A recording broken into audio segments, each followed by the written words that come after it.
everybody. This is Lee, and I've got a relatively lengthy video about the Green Party, Jill Stein and Ajamu Baraka. Lots of stuff going on because we're in the home stretch of the election. There's lots of news and events and information coming out. Jill Stein and Ajamu Baraka recently did another town hall. I believe this is their third town hall. And I think it's just wonderful that they've gotten more media access. It still does equate what Gary Johnson and Donald Trump and Hillary Clinton have received. But the important thing is that Jill Stein makes the most of each media appearance, which is why she was always on point. Always. Or, to the ultimate ability, which is ultimate. She is great in discussion with panels and roundtables, multiple interviewers on stations that, kind of give her a hard time. She's very calm, cool, collected, and she knows her facts. They ask her questions, try to go gotcha, and she's just smooth, with the answer. No chill Jill. So she was on C-SPAN, which is a great channel for public affairs. If you are interested in unfiltered news without a lot of yabbity yap and bias, C-SPAN is a great channel to turn to for things like that.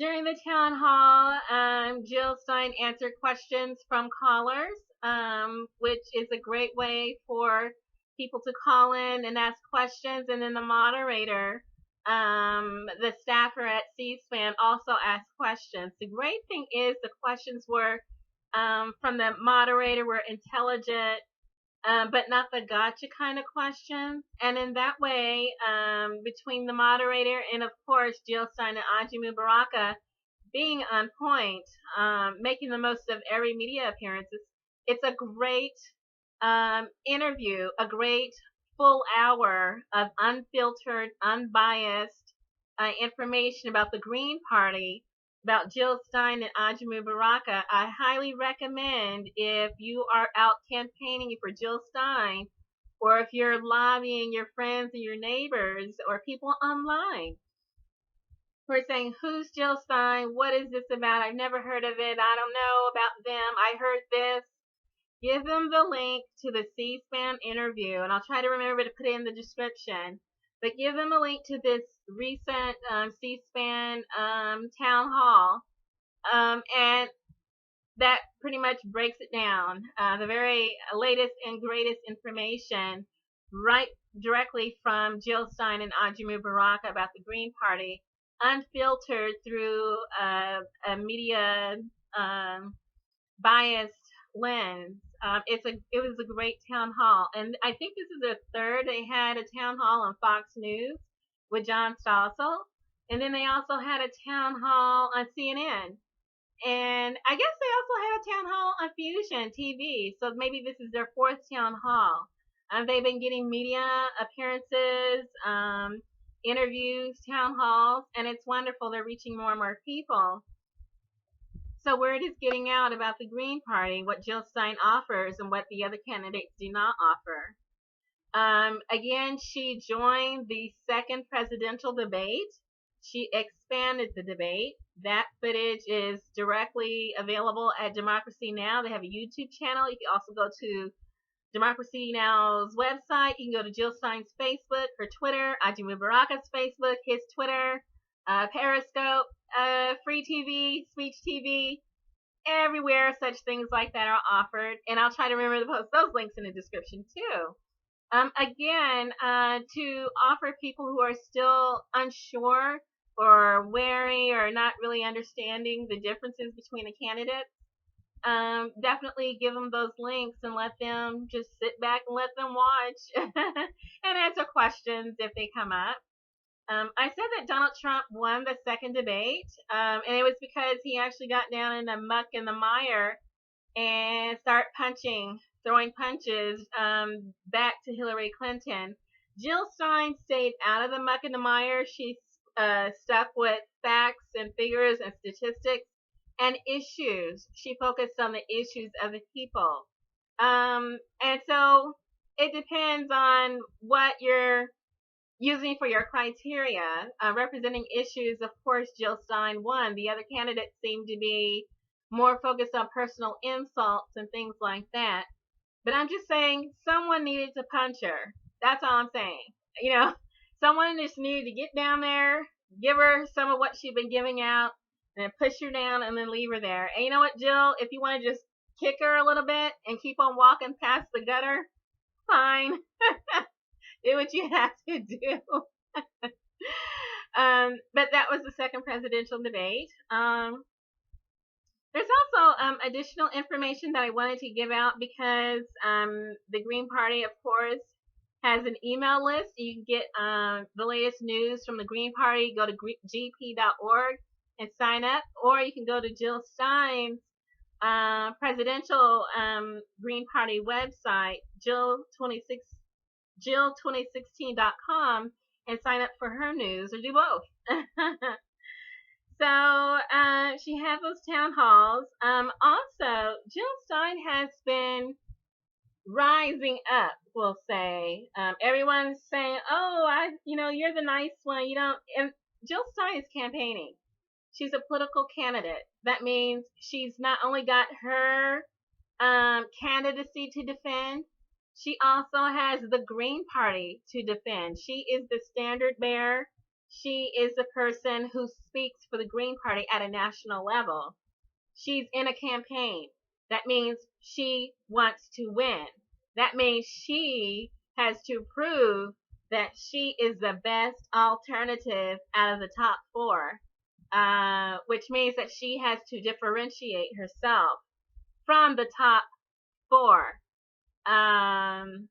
So she's differentiated herself from Hillary Clinton several times, and I'm going to get to that with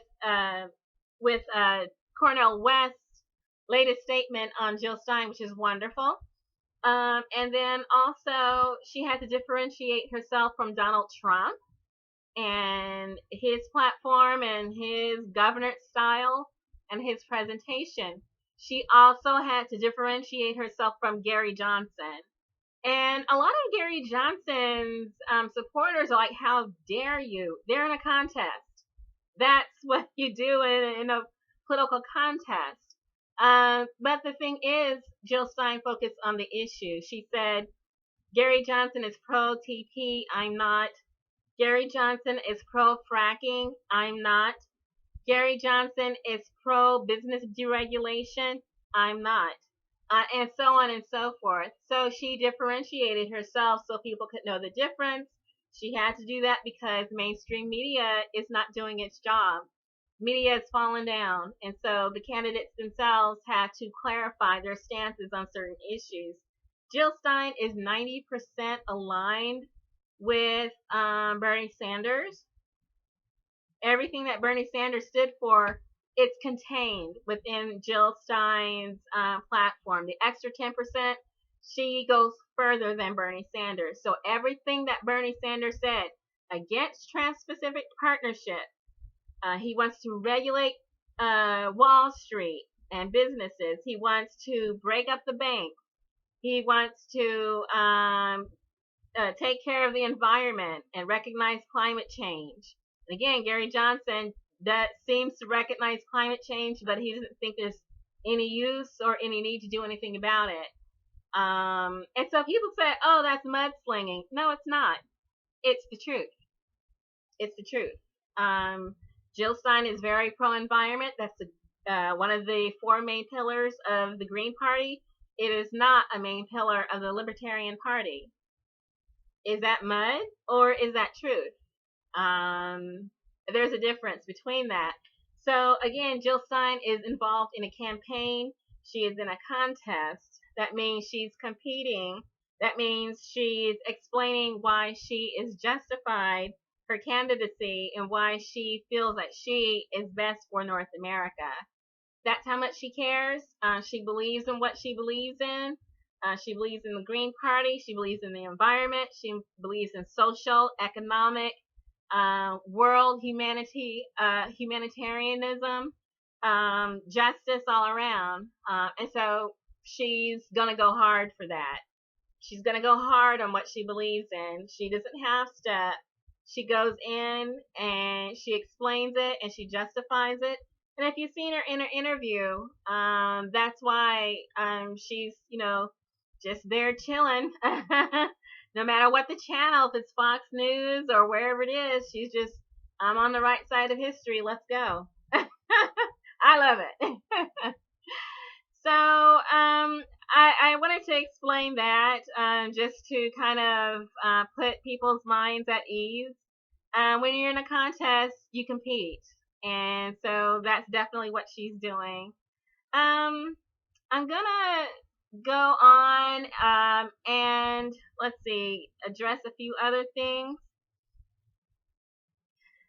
I explained in a previous video that there was a write-in effort for Bernie Sanders where people are trying to build up a campaign to write in Bernie Sanders because there was about 7 states where he didn't have to register as a write-in.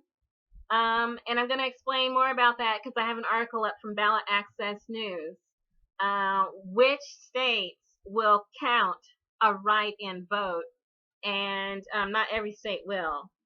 So it looks like to me that The Intercept is a news source online. Well, no, The Inquisitor. Inquisitor.com had been promoting that idea, and then some individual websites like Let's Write in Bernie. There might even be a Facebook. The thing is, Bernie Sanders is not actively campaigning to seek the presidency. If he doesn't want to be president, you can't make him want to be president. If he doesn't want to do it, there's nothing you can do to make him want to do it. Since June, immediately following the California primary, after his conversation with Barack Obama and Hillary Clinton, I think it was about that time where he recognized that this was not going to be his path. He has not been fighting to be the nominee. He has not been fighting to be the president. He has not been fighting for support for himself. He's been fighting for support for Hillary Clinton's presidency. He's been saying, let's make Hillary Clinton president. He's removed himself out of consideration for that. Technically, there is a method that it possibly could happen. It's a long shot. Sometimes long shots come through. But I'm saying with the video that I did before that it's possible that a progressive vote for Bernie Sanders that he did not ask for, since he said at the outset that he will not compete against the Democratic nominee, which is Hillary Clinton. He said that he would not compete. Being a write-in candidate is being competition for Hillary Clinton. He said that he did not want to do that, and it appears to me that he has indicated that he doesn't want that.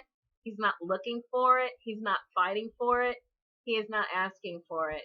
These are your votes, and since you have a vote, you can direct that vote whichever way you want to. You can direct it to Bernie Sanders. You can direct it towards Hillary Clinton. You can direct it at Donald Trump, Gary Johnson. You can direct it towards Jill Stein, who again, whose party, the Green Party, contains Bernie Sanders' entire platform within.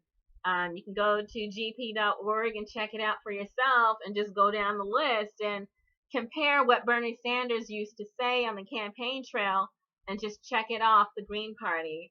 And then also, the Green Party does need its votes because every vote counts.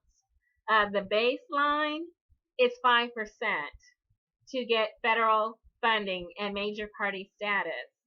However, the higher you go, 15%, 20%, 25%, 40%, the higher you go, the most votes that you can give the Green Party, the more funding the more likely they are to stay on the ballot in your state. And so that's why every vote counts for the Green Party. Vermont, Ohio, Iowa, Pennsylvania, the states that people were considering flipping to Bernie, even though he didn't ask for that. And even if Paul Ryan were to choose him over Gary Johnson, over Donald Trump, over Evan McMullin, it might happen, but I'm thinking Paul Ryan, being a Republican with his own ambitions and with an entire party to answer to, would he choose Bernie Sanders, or would he choose Gary Johnson, or would he choose Evan McMullin or Donald Trump? So we have to consider all that. Evan McMullin, I bring him up because he is polling pretty high in Utah. The Write-In Bernie campaign hinged on flipping Vermont to Bernie Sanders. But other things are happening. Evan McMullin is polling at 22-something% in Utah. Donald Trump is like 25. Hillary Clinton is 26. So between now and November, it's possible that Evan McMullin might flip Utah. It's also possible that Gary Johnson might flip New Mexico. These are possibilities too. There's equal possibility between Evan McMullin flipping Utah as there is with Bernie Sanders flipping New Mexico, as with Gary Johnson flipping New Mexico, as there is with Bernie Sanders flipping Vermont, or supporters of Bernie Sanders flipping Vermont to Bernie. He's not actively attempting to do that. He doesn't want to. So there's things happening. The tunnel vision, you got to look at the whole board. And if Evan McMullin or Gary Johnson flip a state, New Mexico has 5 electoral votes. Even if you flip Vermont to Bernie, he gets 3. Johnson's ahead. So it'll be Hillary Clinton, Donald Trump, Gary Johnson, and then who will Paul Ryan choose? It could be anything. This has been a wild card election. There's justification that he might choose Hillary Clinton. She's pro-TP. Paul Ryan's pro-TP. He might choose Donald Trump because that's who the base chose. Even though Trump is anti-TPP, they don't seem to be much love lost. Or Paul Ryan might say Gary Johnson because Gary Johnson is pro-TPP. A lot of his stances are aligned with the Republican Party. So there's people, there's justification. People are saying, well, of course he's going to choose Bernie Sanders. Not necessarily. We can say, have this dream and fantasy, but there's things that you have to pay attention to and possibilities. I'm actually for flipping Vermont to Jill Stein and giving her those 3 electoral votes, putting her in the running to be the president. Or, flip even more states to Jill Stein. Flip them all, actually, to Jill Stein. Again, every vote for the Green Party is funding for the Green Party if they get at least the baseline of 5% and then possibly more. The higher the percentage, the more money the Green Party receives, and the more likely that we might find the White House turning into a greenhouse. Anything's possible.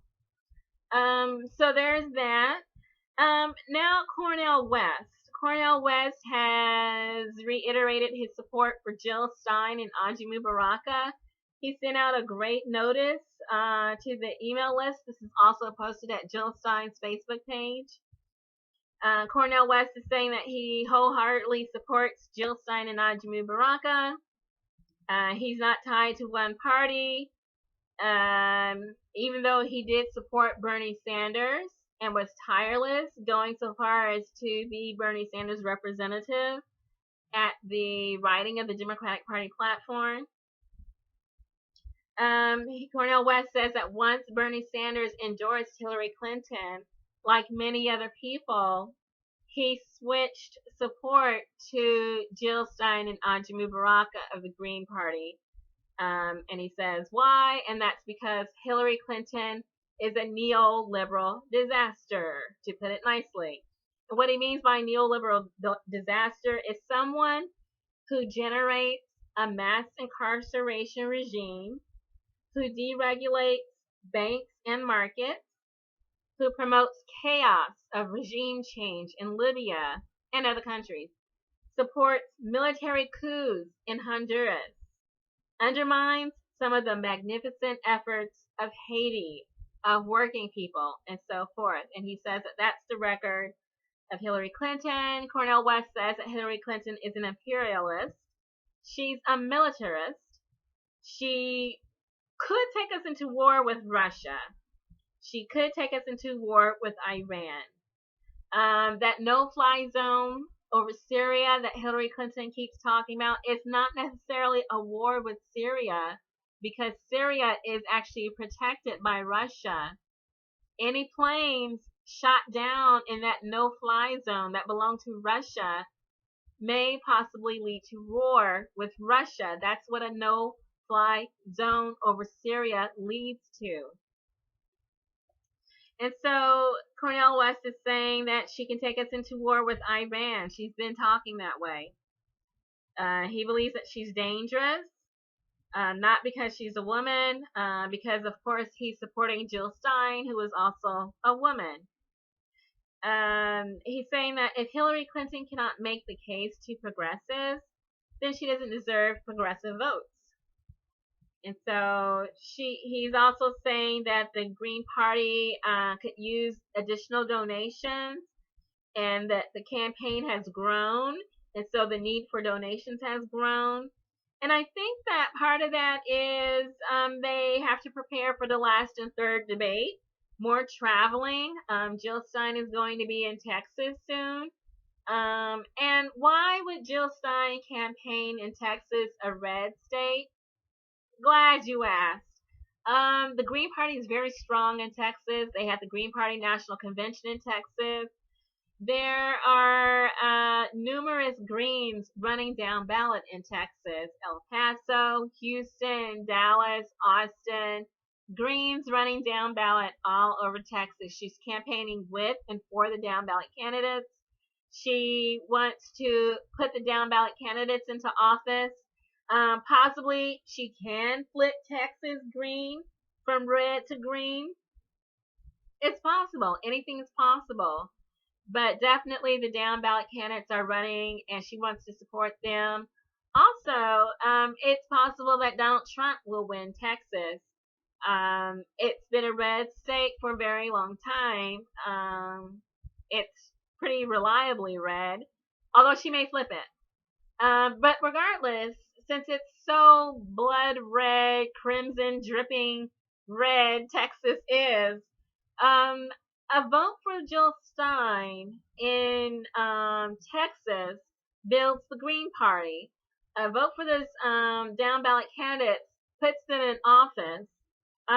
Texas might flip, or we can just build up support in the for the Green Party in Texas. There needs to be 5%, at least 5% vote for the Green Party in Texas. So those of you who are progressive in Texas, definitely, if you vote green, you keep green on the ballot. That's one less ballot access campaign that needs to be done. And then Green Party members can run again for office in 2018, 2020 as seats come open. So that's why she's in Texas. She's also been in South Carolina, Alabama, Mississippi. She's been in the western states, traveling, campaigning. So regardless if a state is traditionally red, she wants those votes because the popular vote adds up. So every single vote for the Green Party is needed, is necessary. And then, of course, for the down ballot candidates to keep green on the ballot. And if you want to run for office yourself in 2018, definitely we have to keep green on the ballot. So back to Cornel West. He's saying that this is the year to make a real difference, to turn back the wave of neoliberal policies brought by the Clintons that are killing black people. women, prisoners, people of color, the poor and the dispossessed, and our lesbian, gay, bisexual, and transgendered sisters and brothers. So he's saying that this is the year. And I thought that was a great endorsement right up by Cornel West. Okay, so I'm also going to post a link, and this is a link to Ballot Access News. It tells of a site called Green Papers. They have a list of presidential candidates in each state, including those whose write-ins will be counted. I'm going to try to remember to include that link just so people can see where a write-in vote counts. And this is for Jill Stein as well. Jill Stein is registered as a write-in in 3 states. And so definitely make sure to look out for that. I think it's Georgia, North Carolina, Indiana. I think I had that right. But she's doing great. There are actually 48 places that you can vote for Jill Stein. She's almost at 50. And I'm going to get to that too. There's an article about Nevada I'm going to get to. But I think it's technically 47 states plus Washington, D.C. You can vote for Jill Stein. Okay, so I'm going to go focus on Nevada. This had been rumbled about a little bit on the internet, scuttlebutt. And I kind of waited to speak on it because I wanted to see how it would develop all sides to the issue. I'm going to address it now, and this is regarding ballot access. The links that the Green Party has gone to have an unprecedented number of states on which they're on the ballot. They set a record. Jill Stein set a record. It was under her leadership that this happened. However, it was not easy.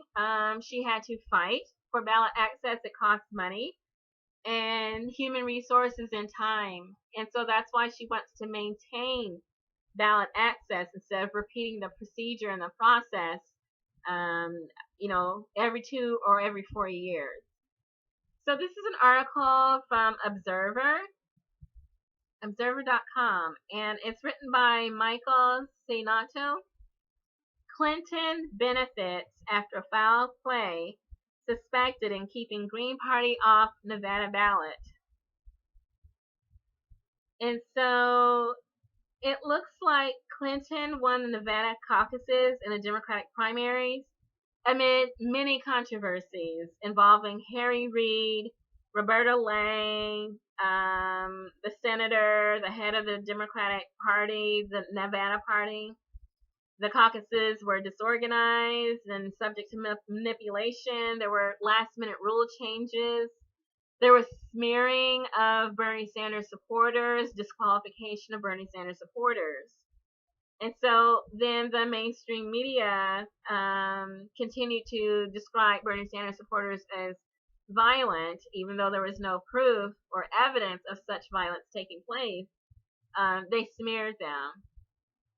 WikiLeaks released emails that showed the DNC staff were spreading a false story on this narrative without attribution. And so the biggest threat to Hillary Clinton in the state of Nevada, after she sabotaged Bernie Sanders, the biggest threat she felt that she faced was a challenge from Jill Stein of the Green Party. So it appears that there was sabotage of Jill Stein's Green Party and the ballot access. There was a ballot access campaign. The Green Party hired someone named Adrienne White, who founded White Paper Solutions in May 2016, to collect those signatures for the petitions. Unfortunately, most of those signatures that Adrienne White collected were considered fraudulent and were disqualified by the Nevada Green Party. And so they took it to a judge. The Green Party went to a judge, and there was a lot of back and forth. This judge was an Obama appointee that denied the Green Party's appeal. In the meantime, Adrian White and White Paper Solutions disappeared. There was a lawsuit, there was this, and she disappeared. The website listed on the company's filing with the Nevada Secretary of State is not active. There's no sign of Adrian White or the company online. White worked with Nicholas Grosh during the ballot petitioning, but they were also on divorce court in February, apparently. It's just a weird situation here.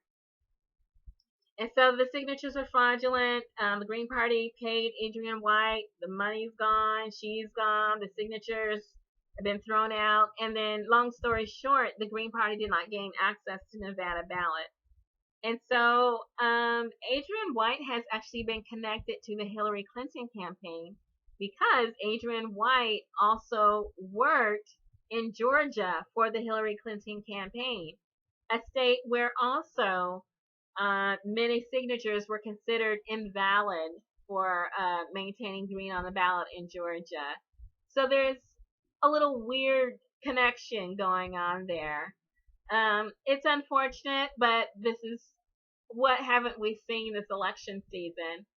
Despite this, Jill Stein is receiving considerable support, unexpected support, surprising support. Her support is actually higher than the polling shows. How we know that is that often in this polling, Jill Stein's name is not included. Many people have given first person testimony that they have been called, they have been polled, and they have not been asked about Jill Stein. They've been asked about Hillary Clinton, Donald Trump, Gary Johnson, and then, there's no statement about how about Jill Stein, or it's considered other or undecided or some other, non identifiable category. Also, there's been note that 18 to 29-year-olds have not been included in the polling, or most of the polling. And so we can see from the rise in attendance at Jill Stein's rallies that definitely something is happening. But rather than the polling rising, it seems to be going backwards, and it's just not adding up. And in fact, it's similar to what we noticed about Bernie Sanders, the fact that he was out in California doing 3 rallies a day, football stadiums filled, full of people shouting Bernie Sanders. And the media coverage was trying to render him invisible. I mean, 3 times a day, he was in this city, he was in this city, he was in this city, and an entire stadium is filled with people. And then the primary vote happens, and somehow Clinton is ahead, whereas she couldn't even fill a gym stadium. So it's not adding up. It's something that you have to see deeper into and kind of learn from history, recent history of what media motivations are, and the effort to stifle support for Jill Stein, similarly to Bernie Sanders. But I think people have learned many hard lessons during this primary season, this whole entire election season. Jill Stein is our second chance. She is our second chance. We tried our very best with Bernie Sanders. We're getting another chance with Jill Stein and Ajamu Baraka, and I think we should take it. Good luck.